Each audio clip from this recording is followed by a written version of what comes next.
بر شما، من سیاوشم. امروز اومدیم با هم دیگه در مورد برنامه ها صحبت کنیم. برنامه های هکر قانونی و غیر قانونی که بعضی از ابزارهای غیر قانونی این هکرها نباید الان به کسی آموزش داده بشه.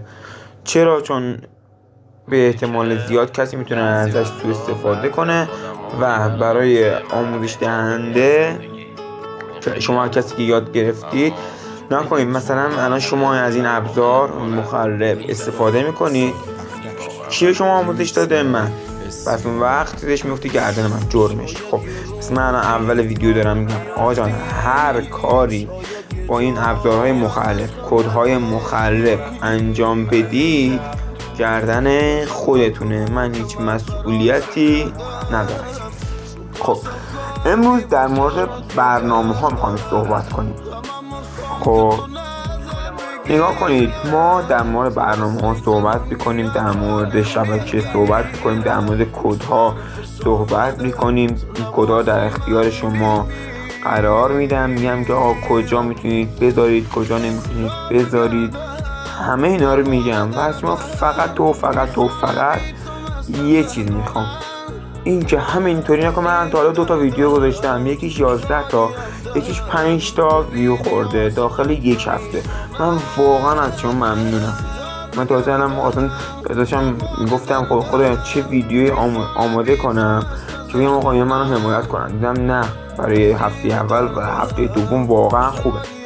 به خاطر همین برنامه ها رو می‌خواستم بذارم قسمت 10 به بعد. شما مثلا همون به 10 تا به بالا برسیدید، ولی الان چون رسیده براتون برنامه ها رو میذارم و استفاده ازشونو شما باید بگید بذارم یا نه. چرا؟ چون بازم چیز میشه، زیاد میشه. من 8 دقیقه فرصت دارم تا به شما برنامه ها رو بگم. اول میریم برنامه های قانونی و کاربرداشون رو نگاه کنید. ما چند تا برنامه داریم. برنامه های هکری چجوریه؟ برنامه هایی که باز میشه هکر چجوریه؟ داخل این برنامه فقط ویروس ها رو دیدید جلسه پیش، قسمت پیش به شما گفتم، فقط یه برنامه میسازن و داخلش این ویروس رو کپی میکنن. همین. کلن بخوای چیز کنی، یک برنامه هکر درست کنی، یک برنامه درست کنی، بازم برنامه درست کردن به شما من میگم. خب یه کپی پیست یه ویروسی داخلش میذارید که من چند تا اینجا بکنید چه اتفاقی نیاد. مرحبا، فقط انا و انت، لا احد يشاهد. خب ببخشید، همونطور که من به شما گفتم یک برنامه رو برمی‌دارن، داخلش یک کپی پیست کدهای مخرب میذارن که من همه کدها رو دارم، هم قویش هم مثلا نکنید 2 تا 3 تا مدل هست. یکیش کد مخربه آقا، نکن 2 مدل هست، اشتباه گفتم.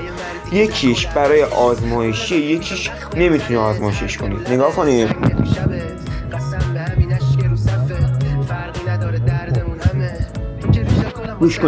گوش کنید.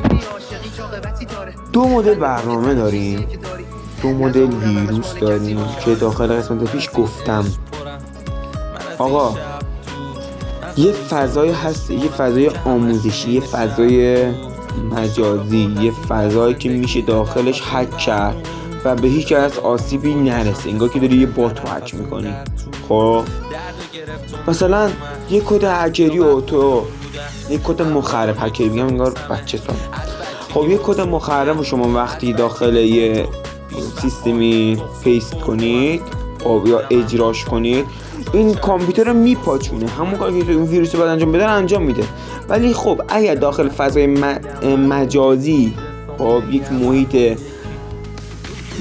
کنترل شده انجام میدید، هیچ چون داخل سیستم انجام نمیدید هیچی نمیشه، ولی این کد اجرا میشه. شما میبینید بله درست داره کار میکنه. خب به شما میگه آقا این انجام شد، این انجام شد، این انجام شد، مثلا این دستور انجام شد. خب ما الان فهمیدیم که کد مخرب چیه و الان میخوام بریم سراغ برنامه هاش. نگاه کنید، برنامه نوردی ابزار یک برنامه یا دستگاهی که تمام کلیدهای کیولوگر که کاربر روی صفحه کلید خود نشان می‌دهد را ذخیره می‌کند. این ابزار معمولاً به صورت مخفیانه اجرا می‌شود و بدون اینکه کاربر متوجه شود تمام اطلاعات وارد شده توسط او را ثبت می‌کند. پس ما فهمیدیم کیولوگر نه درست بخونم یا نه چیکار می‌کنه.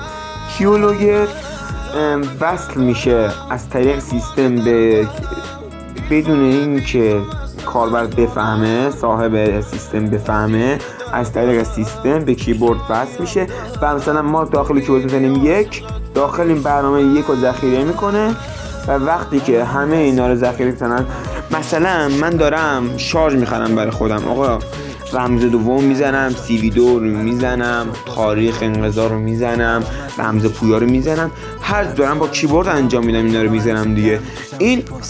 اینم کیولوگرم داره اینا رو ثبت میکنه، برای هکر میفرسته و هکر هم تو همینطوری برای خودش شارژ بخره یا هر چیز دیگه بخره. خب من چطور چیزشو میگم گفتم چطور کار میکنن گفتم، ولی بذار یه بار من اینجا بخونیم. کیولوگر ها معمولا به صورت یک برنامه مخفی یا تروجان وارد سیستم میشن. و تروجان چیه؟ تروجان یک ویروسیه که خودشو ویروس جا نمیزنه. مثلا نگاه کنید بعضی از ویروس ها هستن معلومه که ویروسه، آقا سیستم تشخیصش میده، میگه آقا این آسیب پذیره و تو میگه عیب نداره دانلودش کن. خب اما تروجان ها خیلی سخت میشه فهمید آقا این ویروسه یا نه. چرا؟ چون خودشونو ویروس جا نمیزنن. خب تروجان خودتون قربانی میشود. ممکن است از طریق ایمیل های فیشینگ، دانلود های مخرب یا با استفاده از آسیب پذیرهای سیستم نصب شود.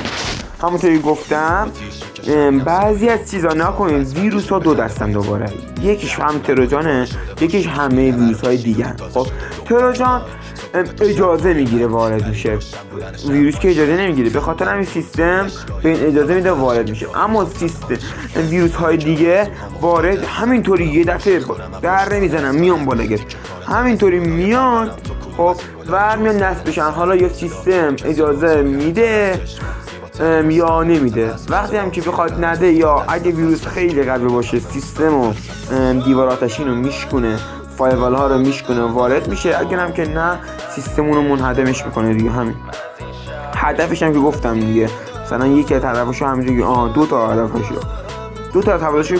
هدفاشو گفتم. سومش میشه دسترسی به پیام های خصوصی یا ایمیل ها. مثلا تو داره به عشق یه پیام میفرستی، اون که دوست دخترت داره میخواد ببینه، این کارو انجام بده، خب دیگه دوست دخترت میدونه چی. ویروس های تروجان ها از دسته نرم افزارهای مخرب هستند که به سیستم نفوذ کرده و آسیب پذیرهای مختلفی وارد میکنند. در حالی که ویروس ها خود رو تکثیر میکنند، تروجان ها به طور خاص به منظور باز کردن درهای ورودی به سیستم طراحی میشوند. همونطوری گفتم تروجان اجازه میگیره ولی اون کیا همینطوری با هدف مخرب وارد سیستم میشن. و تروجان بازم خیلی خیلی آروم خودی تکثیر میکنه، همینطوری زیاد میشه. مثلا اگه یه کپی تو پیست کرده باشی این زیاد میشه، دوباره خود کد پیست میکنه. خب اما اون یکی‌ها خیلی زیر. مثلا ما یه نوع چیز داریم، یه نوع ویروس داریم به نام کرم ها که اینا فقط کارشون همینه که خودشون رو پیست کنن، خودشون رو زیاد کنن، خودشون تکثیر کنن، خودشون رو گسترده کنن. همینطوری انقدر خودشون رو زیاد میکنن، انقدر از خودشون پیست میکنن تا دیگه دستگاه هنگ میکنه و میترکه. حالا نمیترکه دیگه، بالا نمیاره. خب ویروس هم گفتیم چطور کار میکنن، گفتیم. خب چقدر شدش؟ 9 دقیقه. من دیگه خداحافظی کنم. ولی خب قسمت بعدی کل این هفته رو میگم. یکیشو گفتم دیگه، این واقعا زیاد بود به خاطر همین. سری بعدی حتما کمتر میگم، من احوالپرسی نمی کنم. خدا نگهدارتون. بدرود. ممنون میشم که حمایت کنید، واقعا ممنون میشم حمایت کنید. شما هم حمایت کنید. اینایی که من دارم میگم هیچ جا نمیگن، هیچ جا.